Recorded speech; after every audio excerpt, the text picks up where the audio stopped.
गजाननं भूतगणादिसेवितं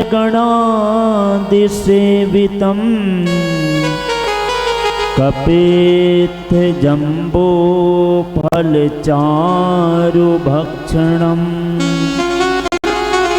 उमासुतं शोकविनाशकारकम्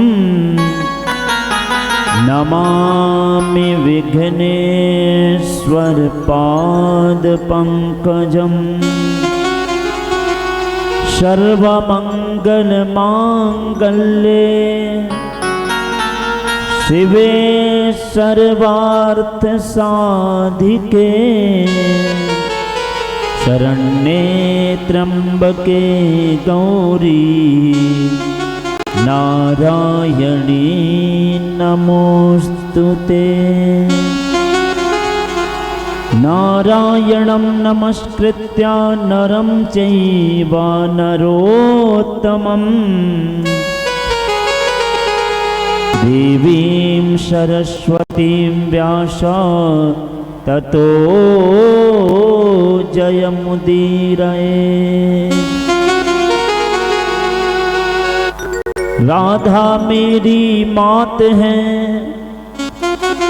पिता मेरे घनश्याम, इन दोनों के चरणन में मेरा कोटि कोटि प्रणाम। आए हो सत्संग में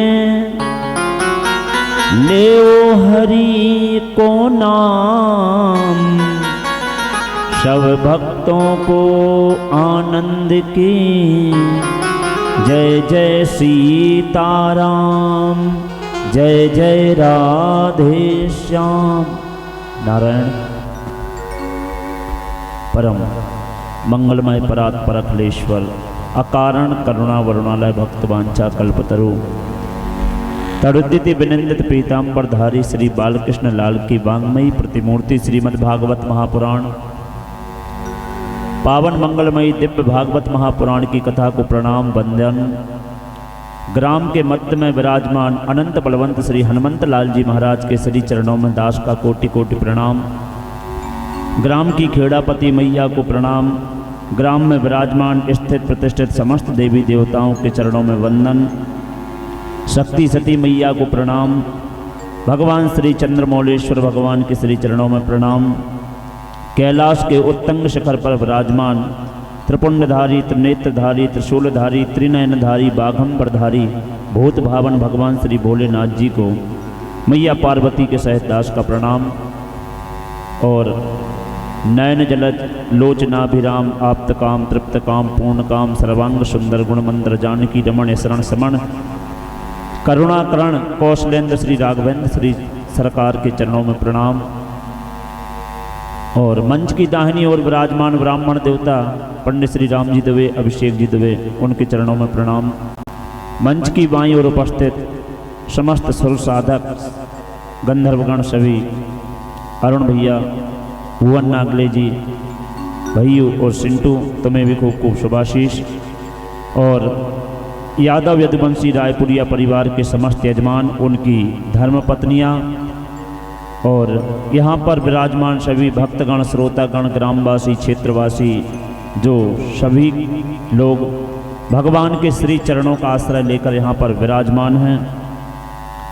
और इस कथा का YouTube चैनल के माध्यम से लाइव प्रसारण कर रहे हमारे अनीश भैया और विराजमान सभी श्रोतागण सभी के हृदय में सिया राम मैं सब जग जानी करहूँ प्रणाम जोरी जुग पानी। सभी के हृदय में परमात्मा का दर्शन करते हुए ये दास आप सभी को प्रणाम करता है। राधे राधे जय सिया राम जय श्री राधे राधे राधे राधे। हाँ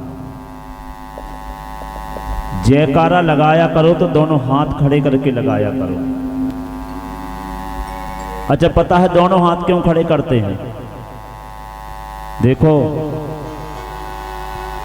जैसे एक भाव समझना, जैसे कोई दौड़ रहा है, कोई अपराधी है और वो दौड़ रहा है और पीछे उसके पुलिस लगी हो, कोई अपराधी दौड़ रहा है और उसके पीछे पुलिस लगी हो और पुलिस उसके नजदीक आ जाए तो पुलिस क्या कहती है? सरेंडर कर दो, अपने आप को समर्पण कर दो, मतलब सरेंडर कर दो। तो सरेंडर की मुद्रा कौन सी होती है पता है? दोनों हाथों को ऊपर किया जाता है, दोनों हाथों को ऊपर करके खुद को सरेंडर किया जाता है। ऐसे ही खुद को भगवान के सामने समर्पित कर दिया करो, खुद को सरेंडर कर दिया करो कि हे ठाकुर जी, हम जैसे भी हैं, हमने जो भी अपराध किए हैं, जो भी गलतियां की हैं, हे नाथ हम जैसे भी हैं लेकिन आपके हैं, हम खुद को आपके सामने समर्पित करते हैं नाथ, इसलिए दोनों हाथ उठा के जयकारा लगाया करो। और एक और बात, हमारे हाथों में रेखाएं होती हैं, भाग्य रेखा, जीवन रेखा, हृदय रेखा, मस्तिष्क रेखा, संतान की रेखा, विवाह की रेखा, ये हाथों में होती हैं। तो ऐसे भी समझो कि भगवान को अपने हाथों को दिखा दिया करो हाथ उठा के कि हे ठाकुर जी, हे नाथ, आप हमारे इन दोनों हाथों को देख लीजिए। अगर हमारे हाथों की कोई भी रेखाएं ऐसी हो, विवाह की रेखा, जन्म की रेखा और संतान की रेखा, हृदय की रेखा, मस्तिष्क की रेखा, कोई भी रेखा ऐसी हो ठाकुर जी जो थोड़ी बहुत गड़बड़ हो कहीं से, हमारे कोई ऐसी रेखा हो हमारे हाथों में, भाग्य की रेखा कमजोर हो, संतान की रेखा कमजोर हो, तो हे नाथ आप देख लीजिए हमारे हाथों की रेखाओं को। और हम निवेदन करते हैं कि अगर कोई भी रेखा हमारे हाथ की खराब हो तो हमने दोनों हाथ खड़े करके तुम्हें दिखा दिया ठाकुर जी, अब तुम हमारी भाग्य रेखा, जीवन रेखा, हृदय रेखा, मस्तिष्क रेखा सब तुम संभाल लेना। अब मैं तुम्हारा हो चुका हूं, इसलिए तुम जैसा चाहो वैसा करो। इसलिए दोनों हाथ उठा के जयकार लगाया करो। वृंदावन बिहारी लाल की जय। नारायण। गंगा जी के तट पर सुखदेव जी महाराज राजा परीक्षित को दिव्य भागवत की कथा सुनाते हुए वर्णन करते हैं कि परीक्षित, भगवान के 16,108 विवाह संपन्न हुए और भगवान द्वारिका में राज्य करते हैं। श्री सुखदेव जी महाराज से राजा परीक्षित ने प्रश्न किया कि क्या भगवान के कोई मित्र हुए हैं, सखा हुए हैं कोई? तो बताया हाँ, भगवान के एक सखा हुए हैं, श्री सुदामा जी महाराज। वैसे तो भगवान के 3 सखा हैं, वैसे तो 3 सखा हैं। कौन? एक अर्जुन, क्योंकि भगवान 2 लोगों से सबसे ज्यादा बात किए हैं।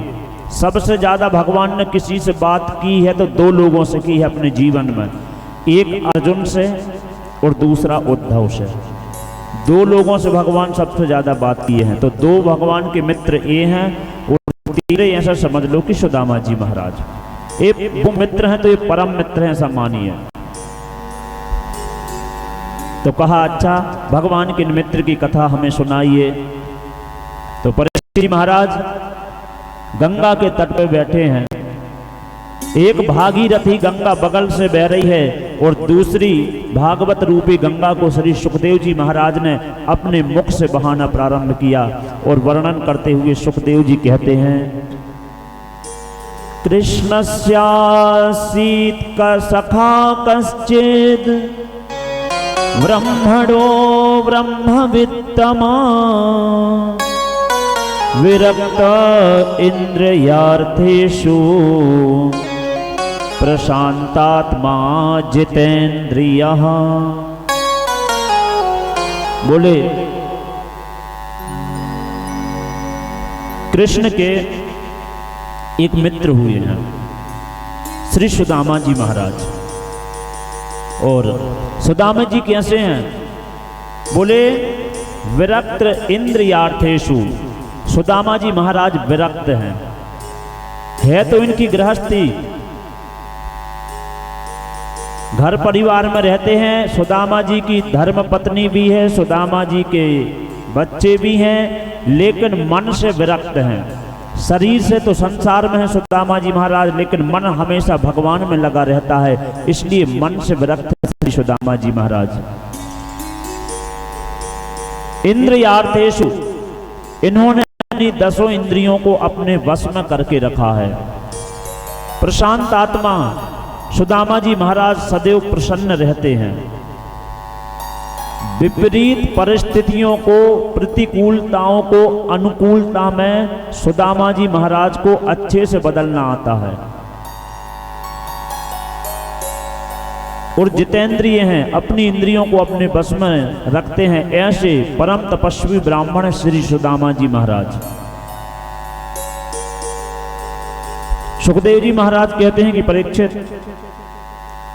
ये भगवान के मित्र हैं, ये भगवान के साथ में सांदीपनी गुरु जी के यहाँ अध्ययन किया करते थे उज्जैन में।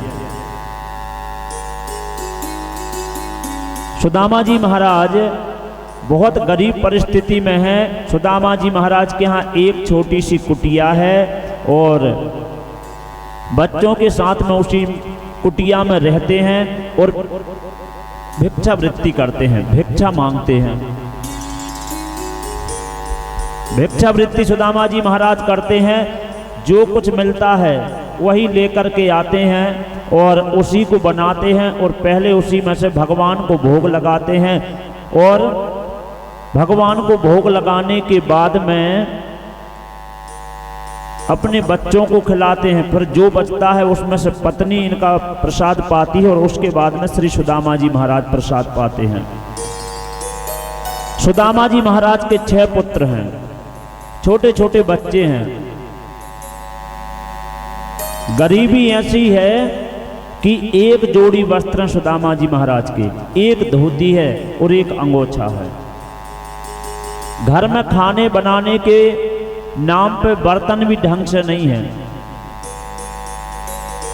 1-2 बर्तन सुदामा जी महाराज के यहाँ हैं, 6-6 बच्चे हैं।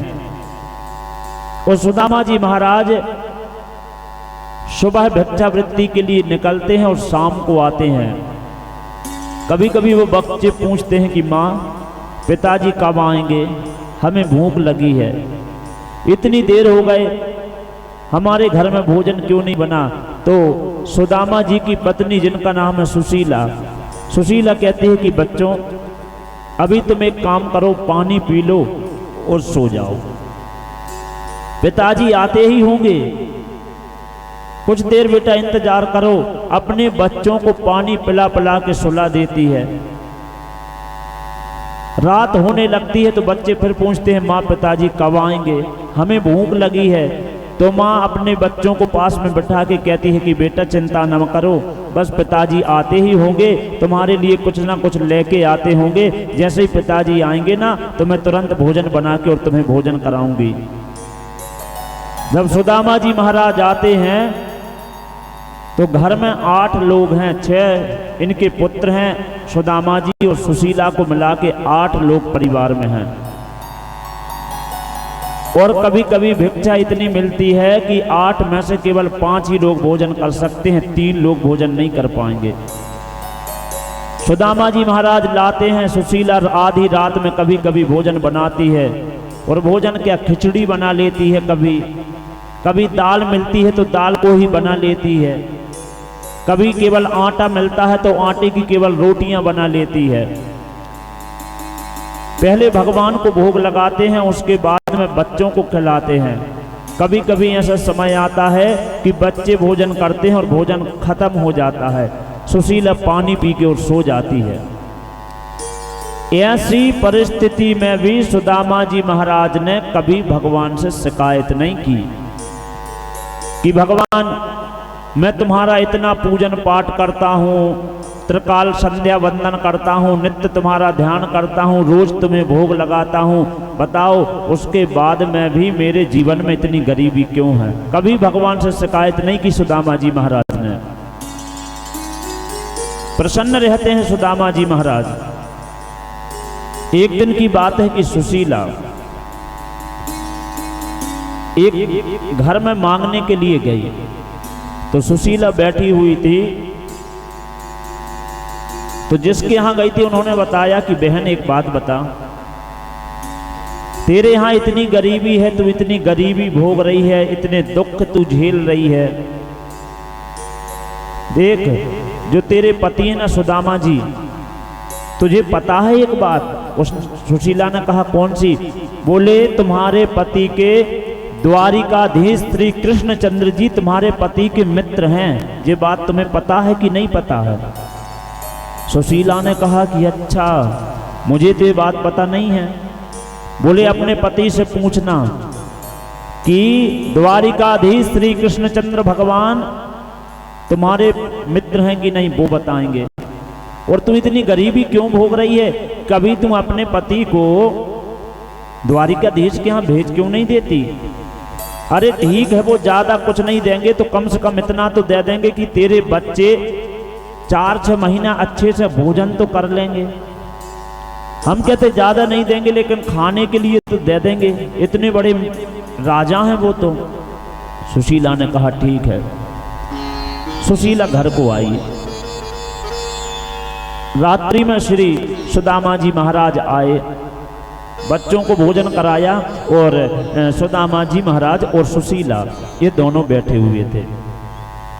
तो सुशीला ने कहा कि आप एक बात बताइए, हमारे जीवन में इतना दुख है, इतनी गरीबी है, तो आप इसके लिए कुछ सोचते क्यों नहीं हैं? सुदामा जी ने कहा क्या सोचूं मैं? भाई हमारे जीवन में गरीबी है तो ये हो सकता है कि भगवान की इच्छा हो, क्योंकि सुख भी भगवान के हैं और दुख भी भगवान के हैं, भगवान ही हमें देते हैं। और सुख और दुख तो जीवन का हिस्सा है सुशीला। ये दुनिया है, यहाँ दोनों चीजें होती हैं, दिन है तो रात है, फूल हैं तो कांटे हैं, अच्छाई है तो बुराई है, प्रकृति में कहीं गड्ढे हैं तो आगे पहाड़ हैं। ये सुख दुख भी सुशीला ये जीवन का हिस्सा है। सुदामा जी महाराज अपनी पत्नी को समझा रहे हैं कि सुशीला, दुख के दिन है तो चिंता मत करो, भगवान आज नहीं तो कल हमारी जरूर सुनेंगे।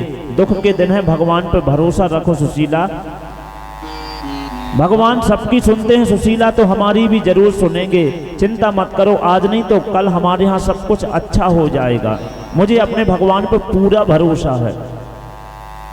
सुशीला ने कहा देखिए, मैं मानती हूं कि आप बहुत बड़े धार्मिक हैं, स्वाभिमानी हैं और आपको अपने भगवान पे पूरा भरोसा है, मैं बिल्कुल इस बात को मानती हूं।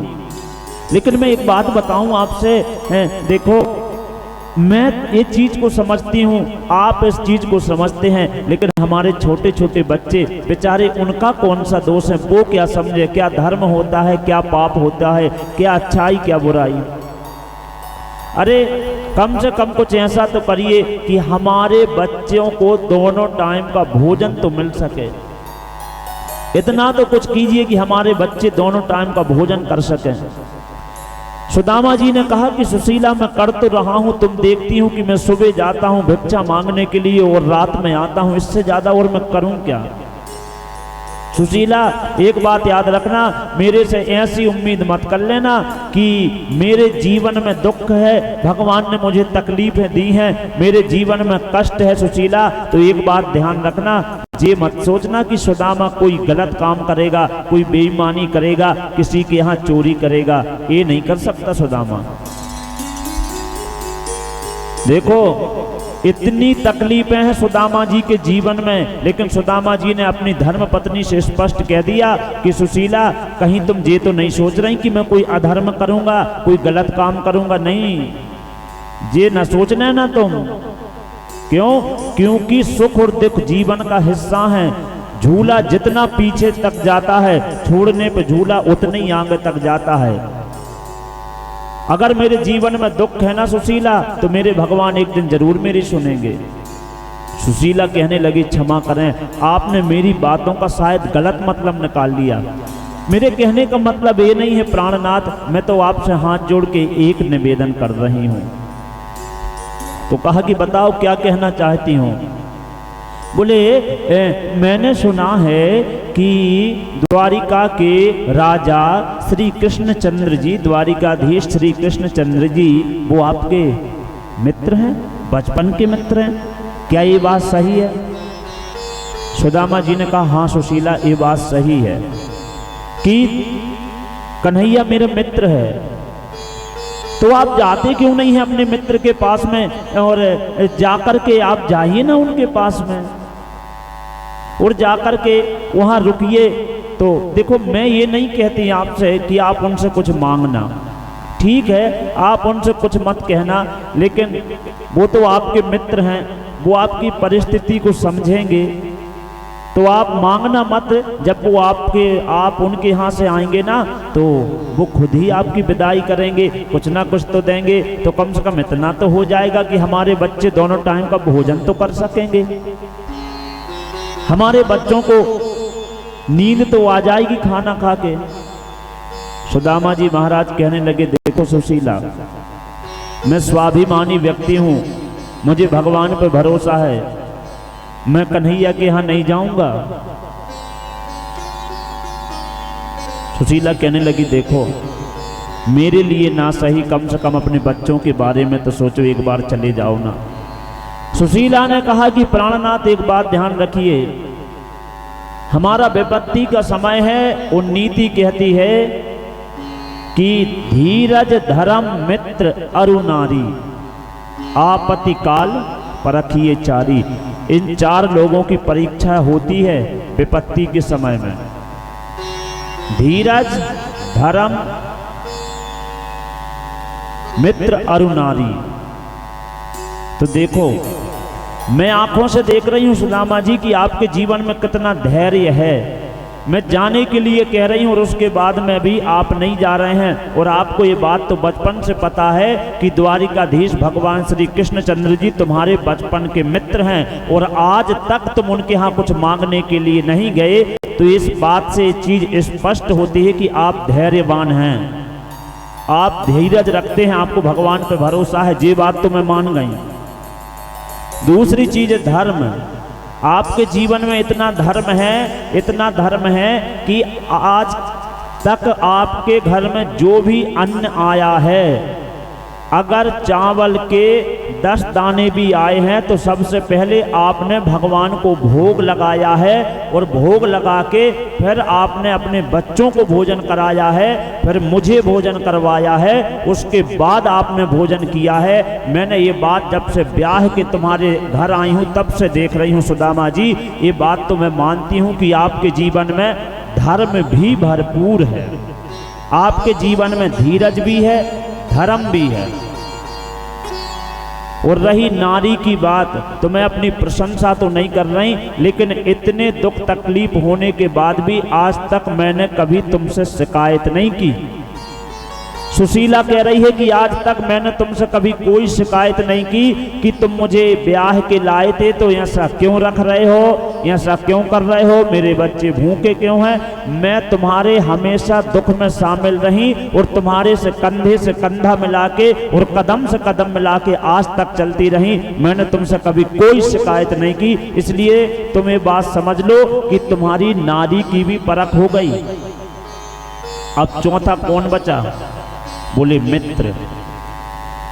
विपत्ति काल में मित्र की भी परीक्षा ले लेनी चाहिए, पता चल जाता है कि कौन हमारा है और कौन पराया है, ये बात पता चल जाती है। अब आप एक काम कीजिए ना, धीरज तो है ही, धर्म भी आपके जीवन में है, मैं भी साथ दे रही हूं, तो जाओ अब अपने मित्र की परीक्षा भी ले लो, जाओ अपने मित्र के यहां देख लो कि मित्र क्या साथ देते हैं, मित्र की भी परख हो जाएगी। सुदामा जी महाराज ने कहा कि देखो मुझे जाने में अच्छा नहीं लगता सुशीला। सुशीला ने फिर निवेदन किया आप चिंता मत कीजिए, आप जाइए और किसी प्रकार की चिंता मत कीजिए। कहा मैं खाली हाथ नहीं जाऊंगा। कहा ठीक है अभी सो जाओ, सुबह इस विषय में बात करेंगे। अपने बच्चों को सुलाकर सुदामा जी महाराज और सुशीला दोनों सो गए। प्रातः सुबह हुई, सुदामा जी ने स्नान किया, संध्या वंदन इत्यादि किया, भगवान का पूजन किया और कहा सुशीला क्या करना है। सुशीला ने कहा आप जाइए। तो कहने लगे कि देखो कुछ जगह ऐसी होती है जहां खाली हाथ नहीं जाना चाहिए। मंदिर में अगर जाओ तो कभी खाली हाथ मत जाओ, चाहे एक लोटा जल लेकर के जाओ भगवान के लिए, कुछ नहीं है तो जाते जाते पुष्प तोड़ लो, 2 ठो फूल तोड़ लो। फूल भी नहीं मिले, फूल नहीं लगे हैं तो जमीन में देखो कहीं थोड़ी सी दूर्वा मिल जाए तो दूर्वा लेके जाओ। जो कुछ तुम्हें मिले भगवान के चढ़ाने के योग्य वो भगवान के लिए लेकर के जाओ। भगवान के मंदिर में कभी भी खाली हाथ नहीं जाना चाहिए, शास्त्र कहता है। कभी मत जाओ भगवान के यहाँ खाली हाथ। क्यों? क्योंकि भगवान का स्वभाव है जब तुम भगवान के यहाँ जाते हो तो भगवान तुम्हारी झोलियां भर देते हैं, तुम्हारी झोलियों को भर देते हैं। इसलिए तुम भगवान के यहाँ खाली हाथ कभी मत जाना। जो तुम्हारे पास हो वो लेके भगवान के यहाँ जाओ। भगवान के यहाँ खाली हाथ नहीं जाना चाहिए। और गुरु के यहाँ कभी भी अपने गुरु जी से मिलने जाओ, गुरु के यहाँ जाओ, खाली हाथ मत जाओ, कुछ भेंट में लेके जाओ। और माता पिता के यहाँ अगर तुम घर से कहीं बाहर रह रहे हो और तुम्हारे बूढ़े माँ बाप तुम्हारे घर में हैं, तुम कहीं बाहर नौकरी कर रहे हो, कहीं कुछ करते हो और तुम्हारे बूढ़े माँ बाप घर में रहते हैं, तो ध्यान रखना कभी भी खाली हाथ मत जाना। क्यों? क्योंकि वो मैंने कथा में तीसरे दिन स्पष्ट कर दिया था कि तुलसी पौधा नहीं है, गंगा कोई नदी नहीं है, गाय कोई जानवर नहीं है, ऐसे ही माता पिता इंसान नहीं है, ये भगवान है। इसलिए एक भगवान मंदिर में होते हैं और दूसरे भगवान बूढ़े माँ बाप तुम्हारे घर में होते हैं। इसलिए माँ बाप के यहाँ खाली हाथ कभी मत जाना। संसार सागर है अगर तो माता पिता भी नाव हैं, जिनने करी सेवा तो उसका बेड़ा पार है। जिन्होंने दुखाई आत्मा वो डूबते मझधार हैं, क्योंकि माता पिता परमात्मा मिलते न बारंबार हैं। माता पिता परमात्मा मिलते न बारंबार हैं। इसलिए कभी भी हो माता पिता के यहाँ खाली हाथ नहीं जाना चाहिए, कुछ ना कुछ लेकर के जाओ उन्हें भेंट में। तुम्हारी माँ घर में है, बूढ़ी हो गई है, तो उसके दवाइयाँ लेके आओ, उसके लिए जो वो कहे दवाइयाँ लेकर के जाओ। पिताजी का कभी देख लो कि कुर्ता फट गया है, कभी भी हो ध्यान रखना है। अगर तुम देख लो कि बाप की बनियान फट गई है तो बेटे के लिए भले ही बाद में लिवा देना, लेकिन अपने पिताजी से कहना कि पिताजी मैं तुम्हारे लिए ये बनियान लेकर के आया हूँ, ये तुम्हारी धोती फट गई है, अच्छी नहीं लगती, मैं देखो तुम्हारे लिए धोती लेकर के आया हूँ। जिस दिन तुम्हारे दिल में इतना प्रेम माता पिता के लिए हो गया और तुमने जिस दिन इतना माता पिता के लिए कर दिया, उसी दिन भगवान तुमसे प्रसन्न हो जाएगा और भगवान तुम्हारी झोलियां भर देगा। ये पक्की बात बता रहा हूं मैं।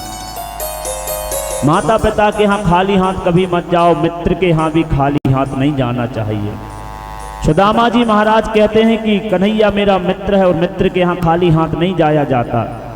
सुशीला कहने लगी चिंता मत करिए, मैं कुछ व्यवस्था करती हूँ। सुशीला गई और कहते हैं कि 4 घर गई और 4 घर से अलग अलग घरों से तंदुल लेकर के आई। थोड़े थोड़े तंदुल मतलब ऐसे समझो चावल, तंदुल लेकर के आई सुशीला।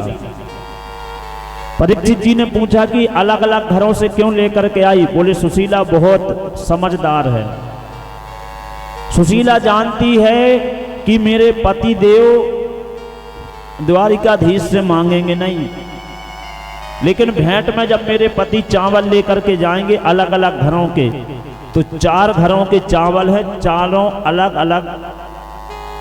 अलग अलग साइज के हैं, कोई छोटा है, कोई बड़ा है, कोई मोटा है, कोई पतला है।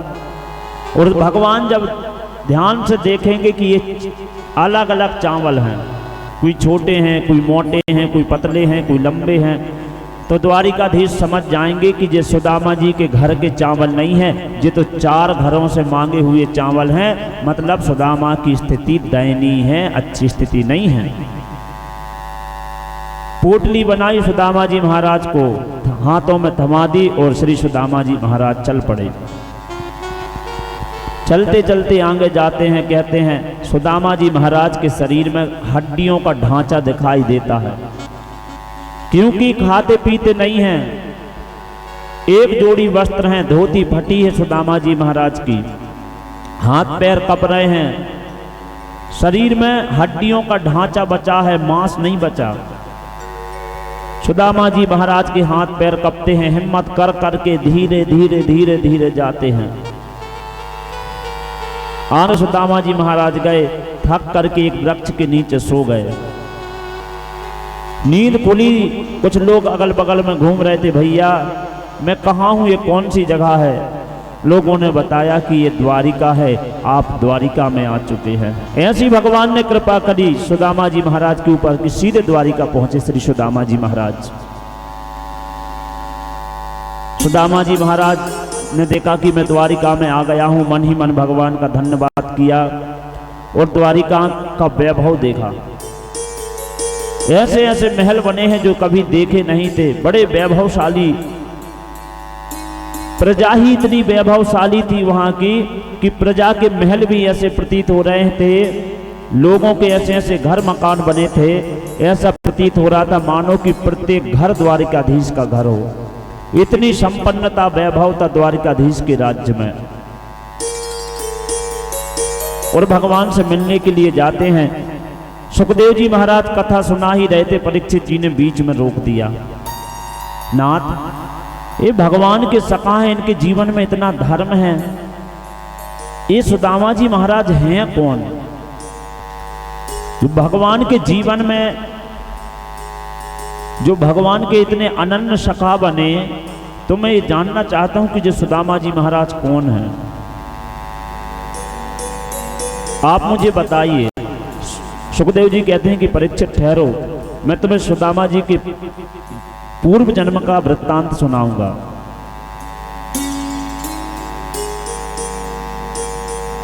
सुखदेव जी कहते हैं कि परीक्षित, सुदामा जी महाराज आगे गए तो कुछ लोग आश्चर्य से सुदामा जी को देख रहे थे कि अरे ये कौन है, ये कौन है? ये तो ऐसा प्रतीत ही नहीं हो रहा है कि ये कोई द्वारिका का ब्राह्मण है। तो लोगों से सुदामा जी ने पूछा कि भैया एक बात बताओ, मैं ये जानना चाहता हूं कि कन्हैया कहाँ रहता है। तो लोगों ने कहा कन्हैया? कौन कन्हैया? हम किसी कन्हैया को नहीं जानते। द्वारिका के लोगों ने कहा कि हम किसी कन्हैया को नहीं जानते। बोले और कोई नाम है क्या उनका? बोले हाँ, उसके घर का नाम है कृष्ण। और जैसे ही कहा कृष्ण, तो द्वारिका के लोग कहने, होंठों पर उंगली रखते हुए चुप कराते हैं सुदामा जी महाराज को कि शांत रहो, पता है किसका नाम ले रहे हो? अरे ये हमारे महाराज द्वारिकाधीश का नाम है, ऐसे यहाँ पर उनका नाम कोई नहीं लेता जैसे तुम ले रहे हो। ये क्या सभ्यता है, क्या शिष्टाचार है तुम्हारा? हमारे महाराज का इस प्रकार से नाम लेते हो? सुदामा जी ने कहा भैया तुम ही बता दो क्या नाम है तुम्हारे द्वारिकाधीश का। वो द्वारिकावासी कहने लगा सुनो, हमारे महाराज का नाम है यदुकुल भूषण लक्ष्मीपति वैकुंठाधिपति अनंत श्री विभूषित द्वारिकाधीश श्री कृष्णचंद्र जी महाराज। सुदामा जी कहने लगे अरे इतना लंबा चौड़ा नाम, इतना लंबा चौड़ा नाम मैं तो ले नहीं पाऊंगा, होगा तुम्हारे लिए द्वारिकाधीश और श्री कृष्ण, मेरा तो कन्हैया ही है वो। अरे मैंने बचपन में उनके साथ अध्ययन किया है भैया, ये बताओ वो कहाँ रहते हैं? तो पता बता दिया कि सीधे जाओ और यहाँ से दाहिने हाथ पे जाना, जो सबसे बड़ा महल दिखाई दे वही द्वारिकाधीश का महल है। सुदामा जी महाराज आगे बढ़े और कहते हैं कि महल के दरवाजे पे पहुंचे। महल के दरवाजे पे पहुंचे तो जो द्वारपाल हैं वो देख रहे हैं, आश्चर्य से सुदामा जी महाराज की ओर देखते हैं कि ये कौन है। वस्त्र इनके जो हैं फटे हुए हैं, शरीर पूरा कमजोर हो गया है, एक पोटली दबाए हैं, डंडा हाथ में लिए हैं, ये कौन है? तो पूछा द्वारपालों ने कि आप कौन हैं? तो बताया कि मैं सुदामा हूँ और आपके जो महाराज हैं ना वो मेरे बचपन के सखा हैं, मेरे बचपन के मित्र हैं। कहा अच्छा। तो सुदामा जी ने कहा कि सुनो, तुम जाओ और जाकर के तुम्हारे महाराज से कहना कि सुदामा आए हैं तुमसे मिलने के लिए, तुम्हारे सखा आए हैं, तुम्हारे मित्र आए हैं। द्वारपालों ने कहा ठीक है। और कहते हैं कि द्वारपाल अंदर गए और अंदर जाकर के देखा कि उस समय भगवान श्रृंगार कर रहे थे। भगवान की पटरानियां भगवान का श्रृंगार कर रही थी। तो द्वारपाल ने आकर के कहा कि महाराज मैं आपको प्रणाम निवेदित करता हूँ। भगवान ने कहा बताओ। बोले महाराज एक सूचना है कि द्वार पर कोई एक ब्राह्मण आए हैं, वो आपसे मिलने की याचना कर रहे हैं, वो आपसे मिलना चाहते हैं। तो वर्णन कर रहा है वो द्वारपाल कि कैसे हैं। भगवान ने पूछा कि कैसे हैं वो, क्या नाम है उनका। तो द्वारपाल वर्णन कर रहा है। बोले वो विचित्र ब्राह्मण है, शीश पगाना झकातन पे प्रभु जान को आए बसे के ही ग्रामा। धोती फटी सी लटी दुपटी अरु पाए उपासन की नहीं सामा। द्वार खड़ो द्विज दुर्बल एक रहो चकिसो वसुधा अविरामा। और पूछत दीन दयालु को धाम बतावत आपनो नाम सुदामा। पूछत दीन दयालु को धाम बतावत आपनो नाम सुदामा। जैसे ही कहा कि वो दीन दयालु नाथ आपका धाम पूछते हुए आया है। भगवान ने पूछा क्या नाम है, तो कहा सुदामा। जैसे ही कहा सुदामा, भगवान का श्रृंगार पूरा नहीं हो पाया था। भगवान अभी पीतांबर नहीं डाल पाए थे, भगवान के पैरों में चरण पादुका भी नहीं थी। भगवान दौड़ते हुए गए, भगवान ने दौड़ लगा दी। आज भगवान बिना मुकुट के निकले हैं। आज पहली बार भगवान द्वारिकाधीश अपने कक्ष से बिना मुकुट के दौड़ गए, और भगवान का पीतांबर भी गायब है, चरण पादुका भी नहीं है। भगवान ने दौड़ लगाई तो द्वारपाल दंग रह गए। जे कौन आ गया, जे कौन है ऐसा जिसके लिए आज द्वारिकाधीश ने दौड़ लगा दी, ऐसा कौन हो सकता है। सभी आश्चर्य से पड़ गए। जितनी पटरानियां थी सभी भगवान के पीछे पीछे गई। और सुदामा जी महाराज दरवाजे पर खड़े थे। सुदामा जी महाराज को दरवाजे पर देखा, देखते से ही गले से लगा लिया, देखते से ही गले से लगा लिया। और भगवान ने गले से लगाया सुदामा को, और भगवान ने प्रेम किया सुदामा को, और हृदय से लगा करके और लेकर के आए अंदर, और अंदर लेकर के आए और भगवान ने बिठाया। एक भजन के माध्यम से आप लोग रसस्वादन कीजिए सुदामा जी महाराज की दशा को, फिर आगे बताता हूं क्या हुआ। देखो देखो ये गरीबी कहा कृष्ण के दर पे आस लेके आया हूँ। मेरे बचपन का यार है मेरा श्याम, यही सोच कर विश्वास लेके आया हूँ। अरे द्वारपालो कन्हैया से कह दो, अरे द्वारपालो उस कन्हैया से कह दो के दर पे सुदामा गरीब आ गया है। दर पे सुदामा गरीब आ गया है। भटकते भटकते न जाने कहाँ से, भटकते भटकते न जाने कहाँ से तुम्हारे महल के करीब आ गया है, तुम्हारे महल के करीब आ गया है। अरे बार भालो कन्हैया से कह दो कि दर पे सुदामा गरीब आ गया है, कि दर पे सुदामा गरीब आ गया है।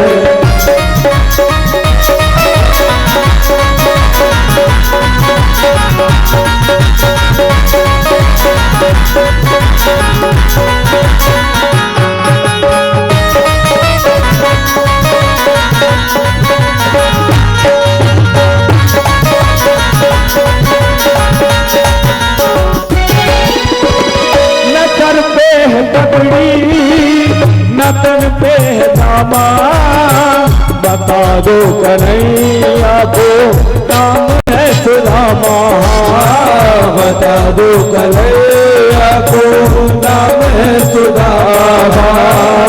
नतन पे है पगड़ी नतन पे है दामा, बता दो कन्हैया को नाम है सुदामा।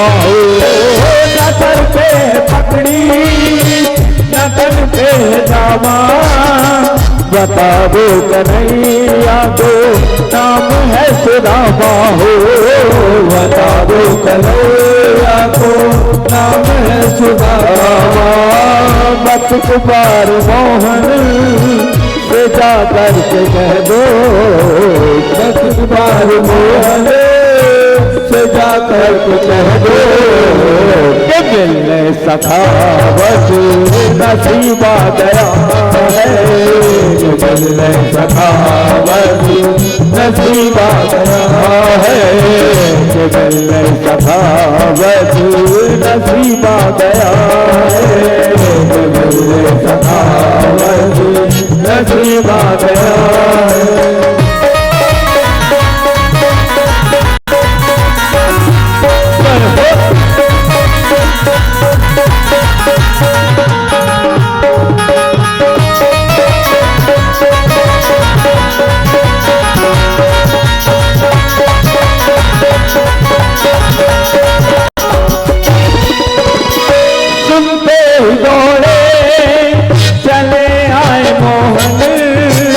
लगाया गले से सुदामा को मोहन हो, लगाया गले से सुदामा को मोहन हो। सुनते ही दौड़े चले आए मोहन, लगाया गले से सुदामा को मोहन हो। सुनते ही दौड़े चले आए मोहन, लगाया गले से सुदामा को मोहन हो, लगाया गले से सुदामा को मोहन। हुआ रुक्मणी को बड़ा ही अचंभा, हुआ रुक्मणी को बहुत अचंभा। ये मेहमान कैसा अजीब आ गया है, कैसा अजीब आ गया है, ये मेहमान कैसा अजीब आ गया है, मेहमान कैसा अजीब आ गया है।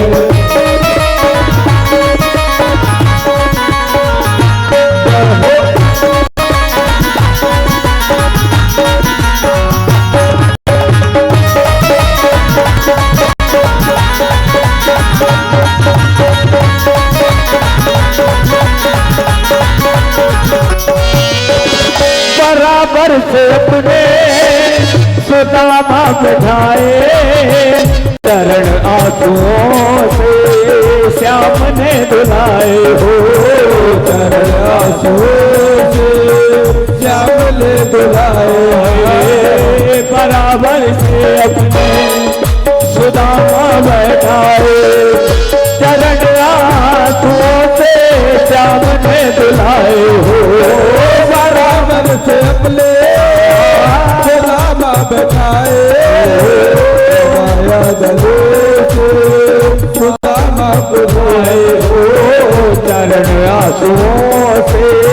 श्याम ने दुलाए।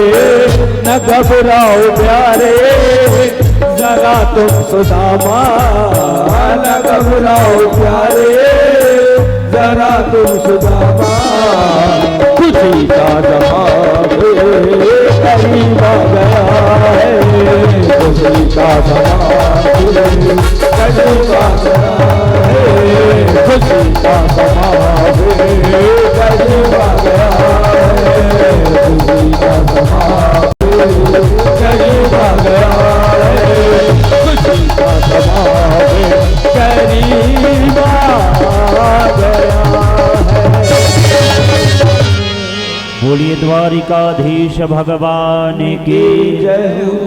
भगवान सुदामा जी को अंदर लेकर के आए, अपने सिंहासन पर बैठाया। भगवान नीचे बैठ गए। भगवान सुदामा जी के शरीर को ऊपर से नीचे की ओर देखते हैं। देखा कि शरीर जर्जर हो गया है।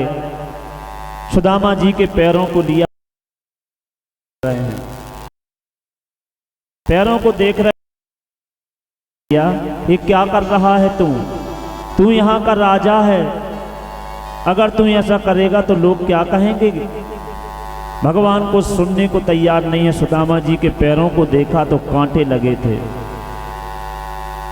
कांटे लगे थे। और सुदामा जी महाराज के पैरों के कांटों को हाथों से निकालने का प्रयास किया भगवान ने। हाथों में नाखून नहीं थे, हाथों से नहीं निकले। तो ये कथा कहती है कि अपने दांतों से भगवान ने निकाले, अपने दांतों से, मुंह के दांतों से भगवान ने सुदामा जी महाराज के पैर के कांटे निकाल दिए। रुक्मणी जी को आदेश दिया कि जाओ जल लेकर के आओ। आचमन करेंगे सुदामा जी महाराज। और कहते हैं कि वहां रुक्मणी जल लेकर के आई। रुक्मणी जी को लगा कि शायद पैर धुलवाएंगे, पैर धुलवाने के लिए जल बुलवा रहे हैं। यहां पर भगवान की आंखों से आंसू निकल पड़े।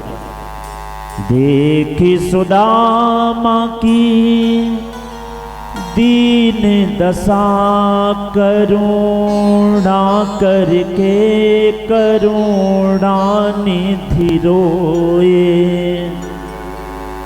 पानी परात को हाथ छुओ नहीं, नैनन के जल सो पग धोए। भगवान अपने आंसुओं से सुदामा के पैर धुलवाने लगे।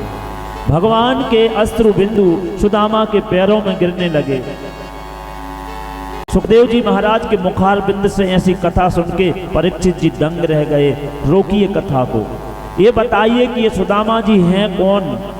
इनका इतना बड़ा भाग्य कि दुनिया भगवान के पैर धुलवाती है, और आज भगवान अपने आंसुओं से इस भक्त के पैर धुलवा रहे। आखिर कौन है? मुझे जानना है कि सुदामा जी महाराज कौन है। ऐसा क्या, कौन सा तप है इनके जीवन में जो इनका इतना बड़ा सौभाग्य कि भगवान इनके पैर धुलवा रहे हैं। पूर्व जन्म का वृत्तांत का वर्णन करते हुए सुखदेव जी महाराज कहते हैं कि परीक्षित, इस सुदामा जी महाराज जो है ना, क्या था कि भगवान वैकुंठाधिपति श्री हरि नारायण विष्णु भगवान क्षीर सागर में है, और भगवान शयन कर रहे हैं क्षीर सागर के मध्य में।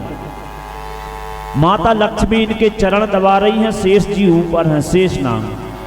वहीं क्षीर सागर में एक कछुआ रहता था, और वो कछुआ रहता था तो वो कछुए ने एक दिन सोचा कि देखो, इसी क्षीर सागर में मैं रह रहा हूं और यहीं पर भगवान है, क्यों ना मैं भगवान के चरण धुलवाऊं एक बार, तो मेरा जीवन धन्य हो जाए।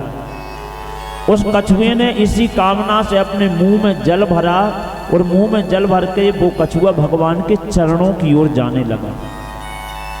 चरणों की ओर गया तो शेष जी ऊपर थे। शेष जी ने देखा कि एक कछुआ भगवान के चरणों की ओर आ रहा है, तो उसने, कछुआ आ रहा है तो शेष जी ने देखा कि कछुआ आ रहा है। शेष जी ने तुरंत फुफकार लगा दी, कहाँ यहाँ चला आ रहा है? भगवान इस समय विश्राम कर रहे हैं, तो विश्राम में विघ्न डालेगा क्या? कछुए ने निवेदन किया कि देखो शेष जी, मेरी बड़ी कामना है भैया, मेरी इच्छा है कि भगवान देखो यहीं पर वैकुंठ में यहीं पर विराज रहे हैं क्षीर सागर के मध्य में, मैं भी यहाँ पर रहता हूँ, सौभाग्य है मेरा, तो एक बार मुझे पैर धुलवा लेने दो भगवान के। शेष जी ने कहा नहीं, तुम्हें ऐसे भगवान के पैर नहीं धुलवाने देंगे, जाओ यहाँ से, और डांट के भगा दिया। कछुए ने फिर निवेदन किया कि पैर धुलवाने दो, फिर मना कर दिया। कुछ दिनों के बाद में वो फिर अपने मुंह में जल भर के लाया, सोचा भगवान के पैर धुलवा लूं। इस बार भगवती लक्ष्मी ने कह दिया कि क्या कर रहे हो, इसका अधिकार मुझे है, मैं भगवान के चरण दबाती हूँ और तुम ऐसे भगवान के पैर नहीं धुला सकते। भगवती लक्ष्मी ने मना कर दिया।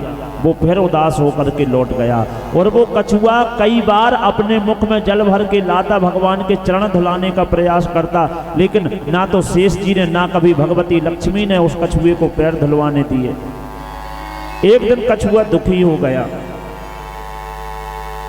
और दुखी मन से कछुआ कहने लगा कि सुनो शेष जी, आप मुझे भगवान के पैर नहीं धुलवाने दे रहे हो और हे भगवती लक्ष्मी तुम मुझे भगवान के पैर नहीं धुलवाने दे रही हो, लेकिन मुझे अपने भगवान पे पूरा भरोसा है कि भगवान सबकी सुनते हैं, भगवान कभी भेदभाव नहीं करते, भगवान छोटा बड़ा नहीं देखते, भगवान अमीर गरीब नहीं देखते, भगवान उम्र नहीं देखते, भगवान जाति नहीं देखते, भगवान पुरुषार्थ नहीं देखते, भगवान वंश नहीं देखते, भगवान देखते हैं तो केवल भक्त के हृदय का भाव देखते हैं। और मेरे हृदय का भाव था कि मैं भगवान के चरण धुलाऊं, लेकिन तुम दोनों ने मुझे वंचित कर दिया। देख लेना, मुझे अपने भगवान पे पूरा भरोसा है, एक दिन ऐसा आएगा शेष जी और लक्ष्मी माता, एक दिन ऐसा आएगा कि तुम्हारी आंखों के सामने मैं भगवान के पैर धुलवाऊंगा और तुम दोनों खड़े खड़े देखते रह जाओगे। देख लेना, एक दिन ऐसा आएगा।